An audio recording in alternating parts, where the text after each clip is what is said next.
And welcome back. We start out with a beautiful shot. Sierra County, home of TRC and Elephant Butte.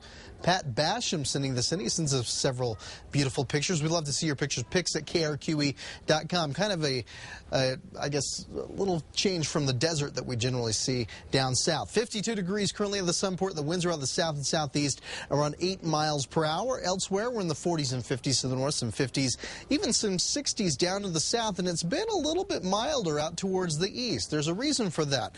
And you notice those winds are a little bit gustier east of the Central Mountains compared to the rest of us, right around 24 in Las Vegas and 21 in Tucumcari. That's because we've got a disturbance rolling off to our north. It is dragging some clouds, occasional showers, especially north of the Durango area and up into Colorado. Not really going to bring us a whole lot, just going to make things a little bit gusty. But with those winds, you get what you call the downsloping. And if you were with us yesterday, Mark talked a little bit about this. It actually warms the eastern plains. So we end up with very mild conditions into the 70s and 60s. And we're probably going to see more or less that same trend for tomorrow. The exception will be up here in Clayton, where we probably will at least drop into the 50s with the arrival of this storm system. So tonight through Sunday, this low dives or at least slides to our north. It's going to drag a front with it as well. So the real impact is going to be out here in this general area, around 5 to 10 degrees cooler with very little change expected elsewhere out towards the west and even down south. For next week, of course, we've got a big holiday weekend ahead of us. We're going to get a series of fronts moving in through the eastern plains that are going to be dry.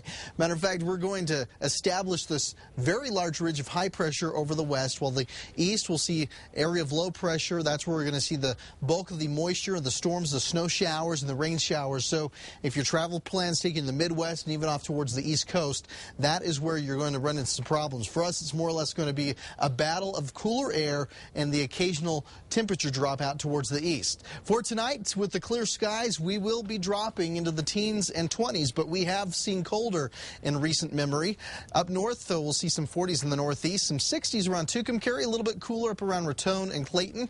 Meanwhile, the south, it's going to be all about those 60s and 70s tomorrow afternoon as we continue to bask in the sunshine that we are so lucky to have here in November. 70s down in Artesia, Carlsbad, we'll see the same. And, of course, tonight in the East Mountains, a little bit chilly in the 20s, so probably see a few areas get near that 30-degree mark. But tomorrow's highs will stay pretty mild, low to mid-50s.